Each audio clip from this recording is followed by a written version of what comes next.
Thank you so much. Welcome back here. I want to remind everybody, too, that we're live on the internet every Wednesday at 3 o'clock, so you can always tune in and catch us there and see how many mistakes we make during intermission breaks as we take those commercial breaks. Also, I'd like to acknowledge a very special guest in the house. He comes by every now and then. Our mayor of Newport, Mike, is back the Honorable. As always, Mike Spencer. Nice to have him with us.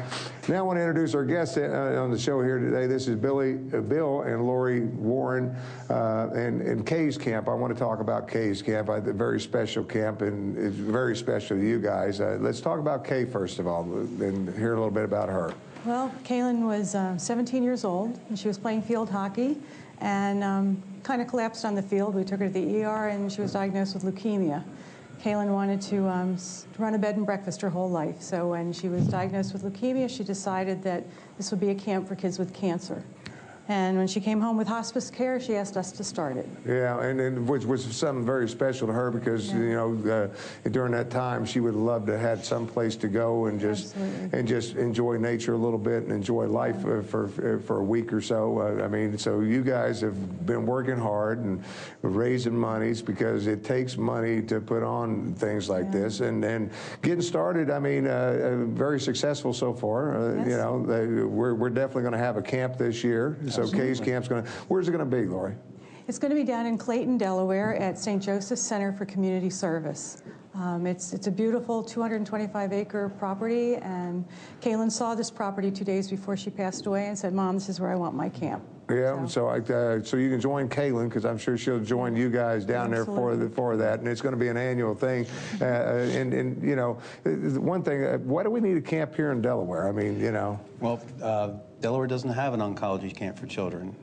They are one of 14 states that do not have a camp, but they're also, the Center of Disease Control has them ranked in the top 10 for incidence of cancer.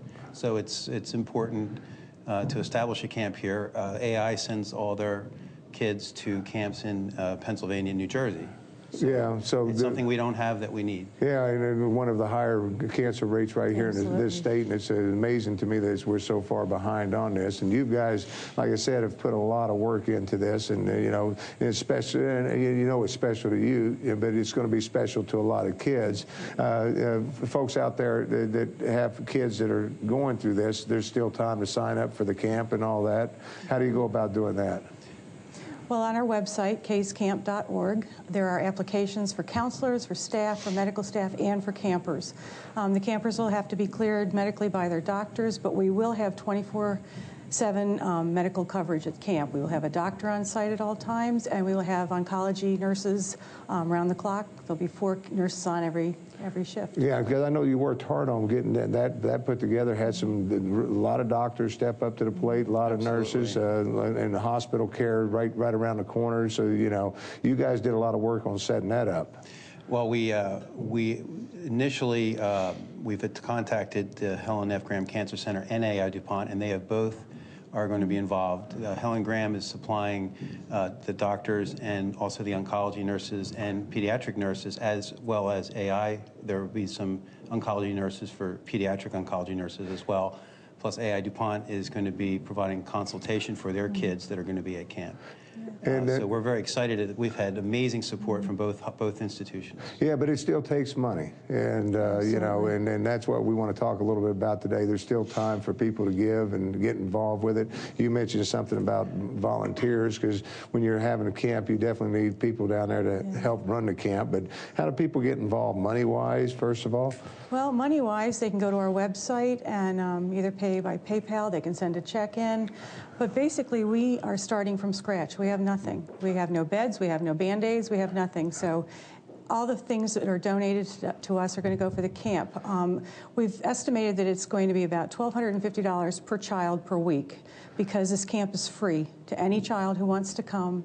And this year it'll probably be a little bit more money because, like I said, we have nothing. Right, but we've done some events already. I had the privilege and the honor, and I thank you guys so much for letting us come over and cover. You had your I guess this was the second annual Black Tie Gala, and Right. Very successful. Raised a couple of dollars at that. Yeah. But it takes a lot of funds. I mean, when you're talking about, with the medical staff and like you said, the beds and Band-Aids and just the little things that you need, a lot more money needs to be raised. So corporate people out there, invitations out for those to get involved with it, as well as individuals. And then you talk about volunteers. You need help, I guess.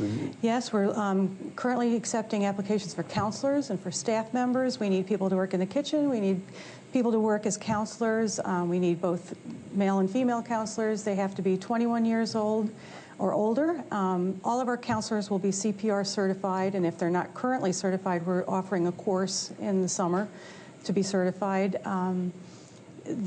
It's just going to be an incredible opportunity, and anyone who wants to work at camp or come to camp, just get an application, fill it out, and send it in. And there's nothing more touching than seeing, and helping those kids enjoy a moment of life, Right. And there will be survivors there. I mean, there will be people that will continue on with life and everything, but in that time and that struggle, that's got to be one of the toughest, and you guys dealt with it. I mean, it has to be a tremendous burden on family. And it turns your world upside down, especially Kaylin's. I mean, right, she was a just young, vivacious senior in high school, and then the next moment she has leukemia, and she's in the hospital for the first round of chemo for 6 weeks. Right.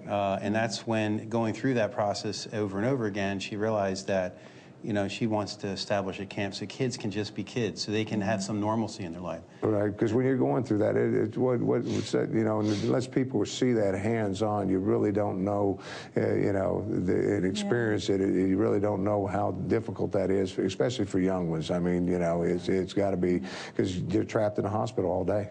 Right. Yes. Their routine is usually chemotherapy for a couple of weeks, and they feel pretty sick for a week, and then they might have a week where they're feeling well. And one thing Kaylin did tell us about, she said, I just want to do something normal. And camp is a normal experience. It's going to be just like any other camp in the state. It's going to have arts and crafts and sports and I was going games. to say, what type of events you guys, because, when you're dealing with that, Just so like I guess just like any other camp. Any other camp, except we'll be supervised medically. Yeah, and which is great when, I give thanks to those doctors that are participating and nurses and everything else.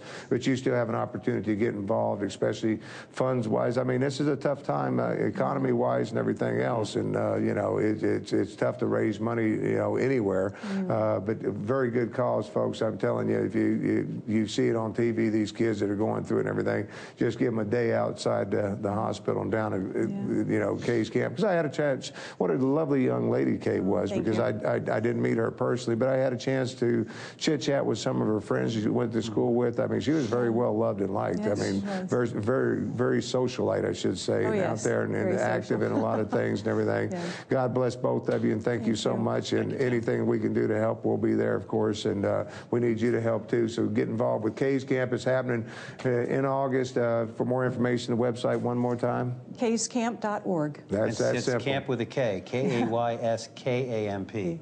Yeah. So check out the website and see how you can get involved. And Bill, lots of luck to you. Lori, thank you so much. you. And we're going to take a quick break, and then when we come back, as I promised, we're going to talk a little bit about somebody else that just left us, a good individual, Mr. Harry Callis. So don't go anywhere. We'll be right back right after this. Find